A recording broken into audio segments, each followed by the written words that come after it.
जिल्हा परिषद व पंचायत समिती निवडणुकीत गोपाळराव झोडके यांनी शिवसेनेच्या वतीने आपला उमेदवारी अर्ज दाखल केला आहे। गोपाळराव झोडके हे कापूरवाडी गटातून निवडणूक लढवत आहेत।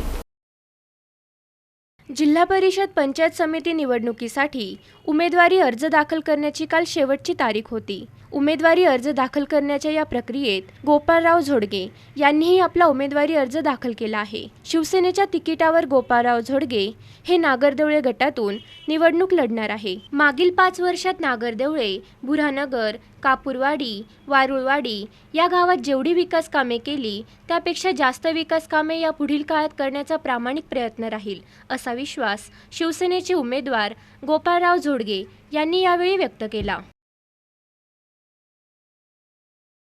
आजच्या जिल्हा परिषद आणि पंचायत समितीच्या निवडणुकीच्या माध्यमामधून आजचा हा फॉर्म भरण्याचा शेवटचा दिवस होता। शेवटच्या दिवसाअंतर्गत आज शिवसेनेच्या माध्यमामधून बेबी फॉर्म जोडून मी माझा फॉर्म आज सबमिट केलेला आहे। आणि हे सबमिट करीत असताना निश्चितच मी लोकांपुढं जे आज प्रश्न मांडणार आहे किंवा मी जे 5 वर्षामध्ये पंचायत समितीच्या माध्यमामधून जे कामं केलेले आहेत ते लोकांसमोर मांडण्यासाठी निश्चितच मी तयार आहे।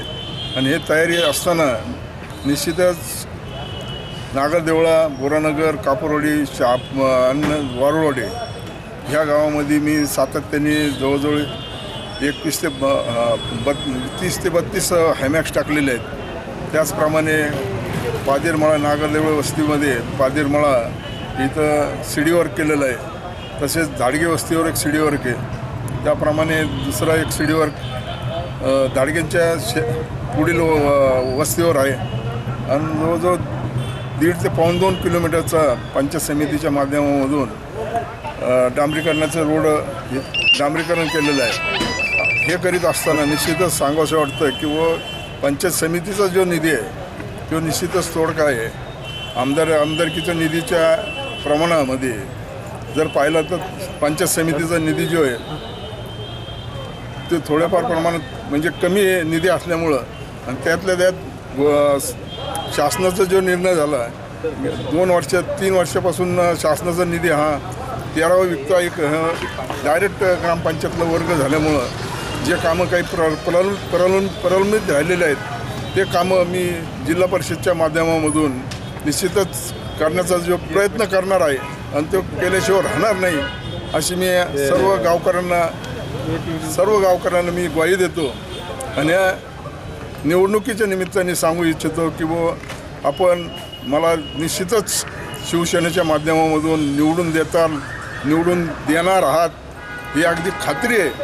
आणि या खात्रीच्या जीवावर मी आपल्याला निश्चित सांगू इच्छितो की या 5 वर्षाच्या कालखंडामध्ये जे कामं केलेले आहेत त्याच्यापेक्षा जास्त कामं मी गटामध्ये करण्याचा प्रयत्न करणार आहे।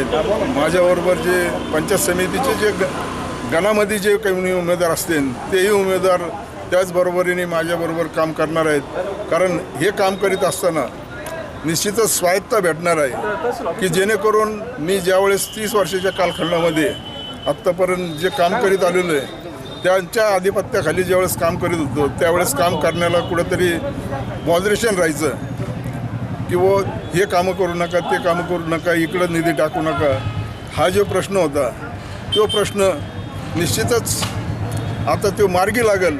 कारण शिवसेनेच्या माध्यमामधून जो कोणी उमेदवार निवडून येईल त्या उमेदवाराला स्वायत्ता आहे किंवा त्यांनी आलेल्या त्याच्या निधीमधला पुढं काम करायचं, काय करायचं याचं संपूर्ण त्या गटागणामधील जे सदस्य असतील त्या गटागणातील सदस्यांवर ते अवलंबून आहे। जेणेकरून तिथं जो कोणी निवडून येणारा सदस्य आहे त्याला पूर्णपणे त्यांची स्वायत्ता असते। म्हणून निश्चितच परत एकदा सांगतो की शिवसेनेच्या माध्यमामधून मी गणामध्ये जे काही कामं आहेत ते कामं मार्गी लावण्याचा निश्चित प्रयत्न करेन। शेवटच्या दिवशी उमेदवारी अर्ज दाखल करताना शिवसेनेचे अधिकृत उमेदवार गोपाळराव झोडके यांच्यासोबत समर्थक मोठ्या संख्येत उपस्थित होते। प्रतिनिधी आमिर सय्यद, ATV न्यूज, अहमदनगर।